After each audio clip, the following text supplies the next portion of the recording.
And then, yeah, just blackout from there. Like the worst crash of my life. I met a gypsy. Go to a moment in 2021.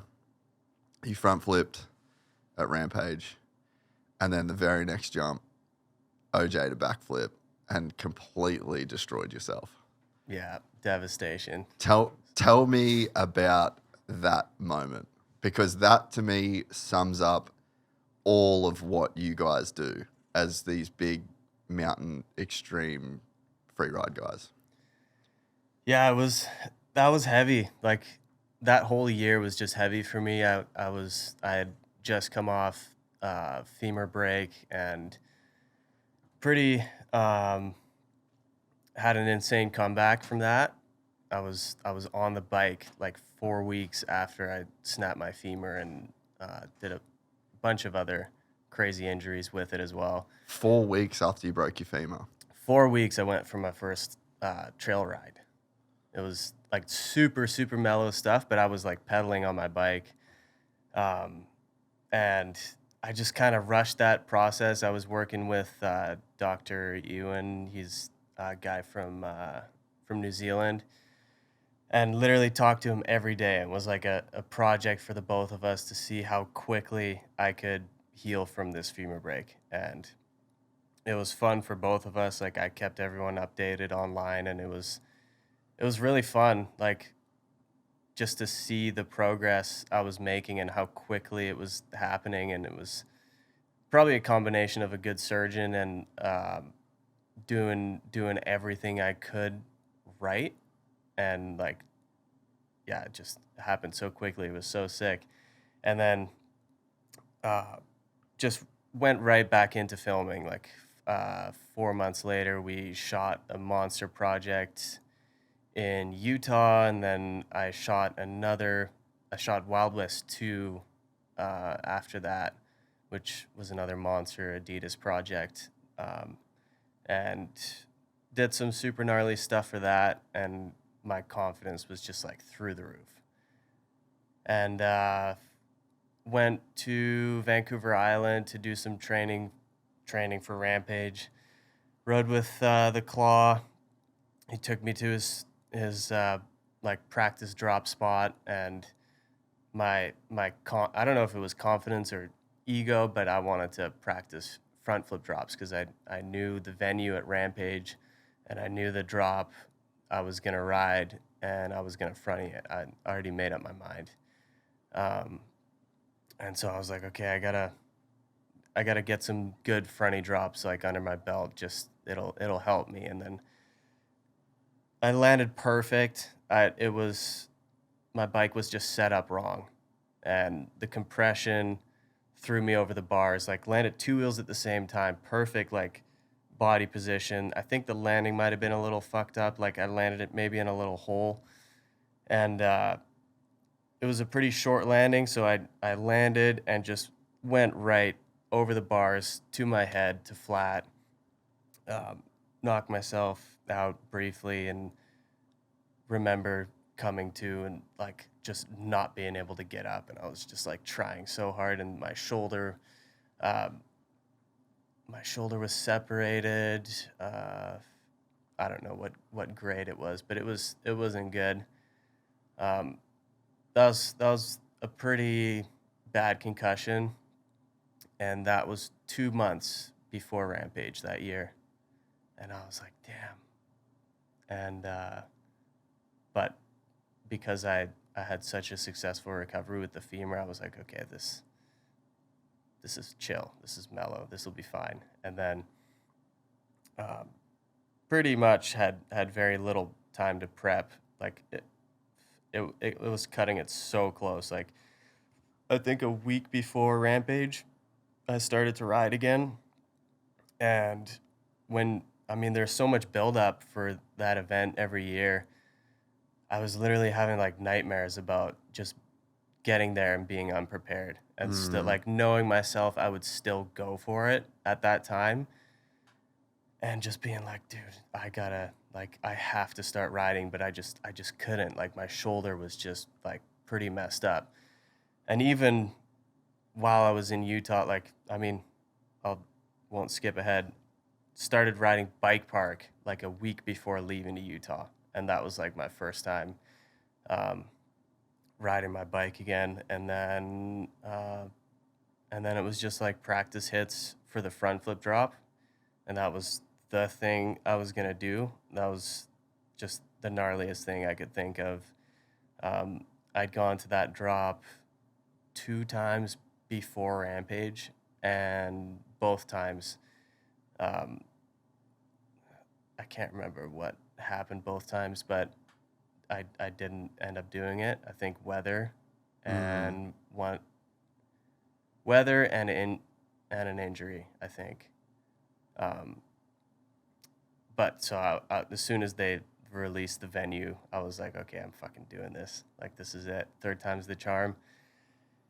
And yeah, it was just like now I'm like seeing all these red flags. I'm like, okay, like of course, like I rode the entire line like shit. Like I wasn't even comfortable riding jumps yet. Like I'm definitely one of those guys that I need to ride a lot to feel comfortable. I can't just like jump back into it and feel 100%. Like I need to put in the work to feel good. And so I couldn't even fucking do push-ups at the time. I was like struggling doing push-ups and somehow pulled it off.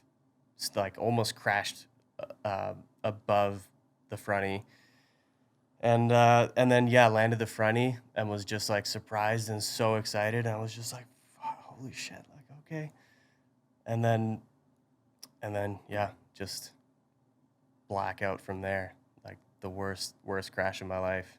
It was the highest high to the lowest low. Dude, at that moment is such a representation of Rampage Yeah, and yeah, everything that you guys go through in 15 seconds. yeah, If you have to show somebody Rampage, you can show them that and be like, this dude just did a thing that shouldn't be possible and that no one else has wanted to do.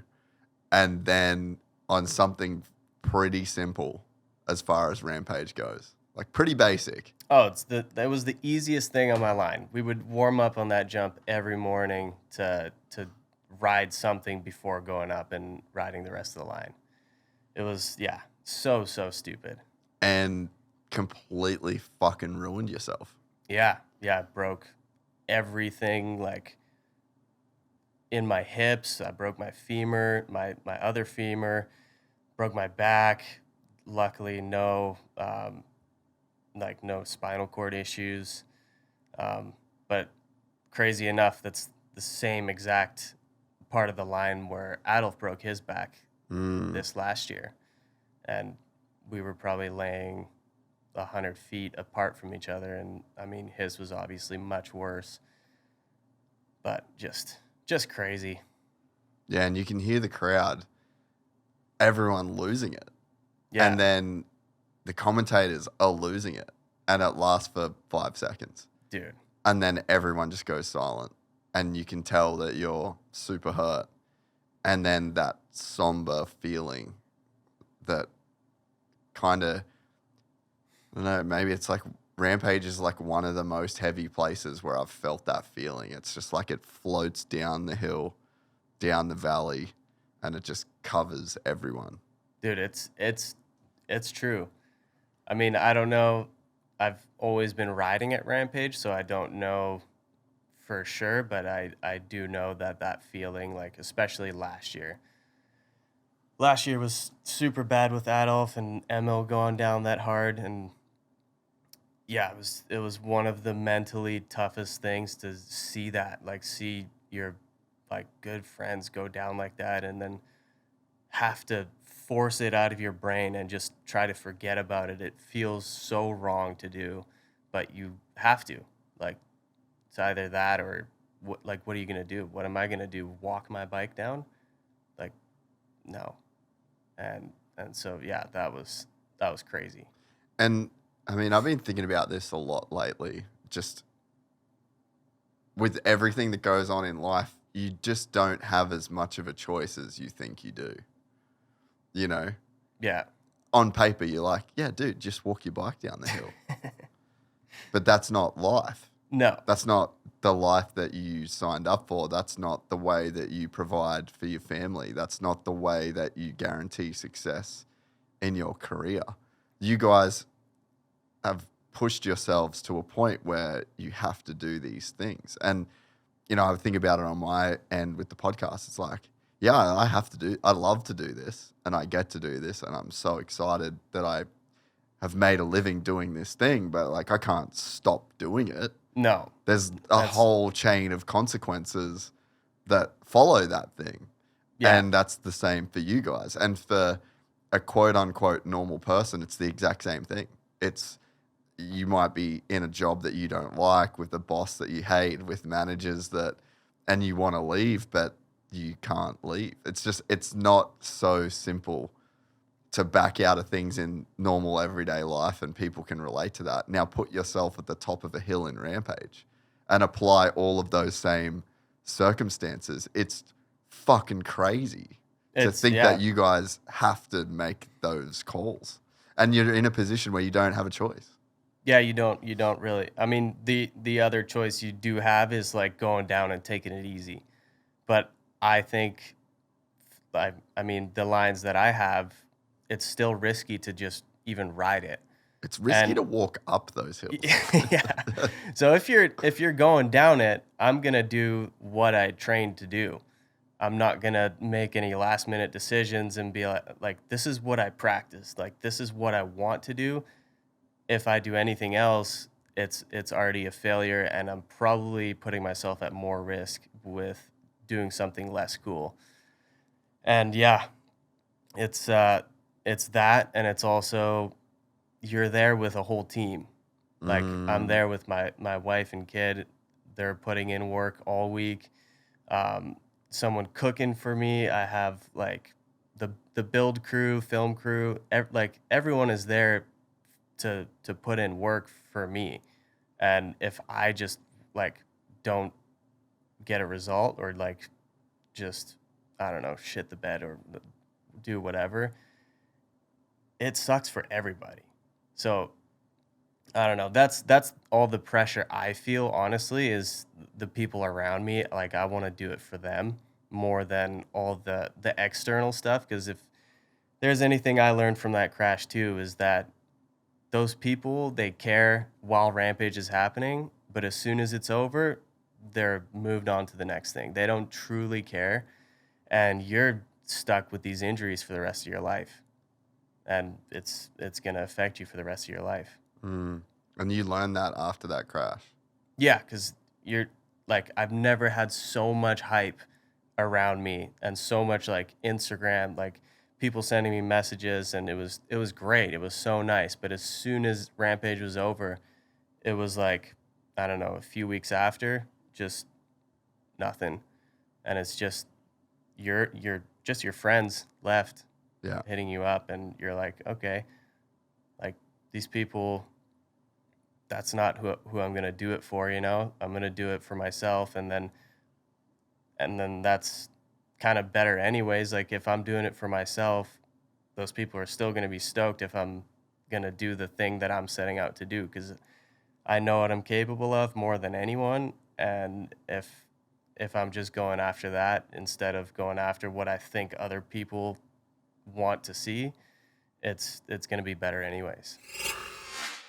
You just finished watching a clip from the full 3-hour podcast. You're on our Clips channel. The full podcast live on the Gypsy Tales podcast channel. It's linked right here. Go over to that channel, give us a like, give us a subscribe, and make sure you never miss a full episode of the Gypsy Tales podcast. If you don't want to watch it on YouTube, you want to watch it on the go, you can also head to our iTunes or Spotify to get the full 3-hour podcast in audio format.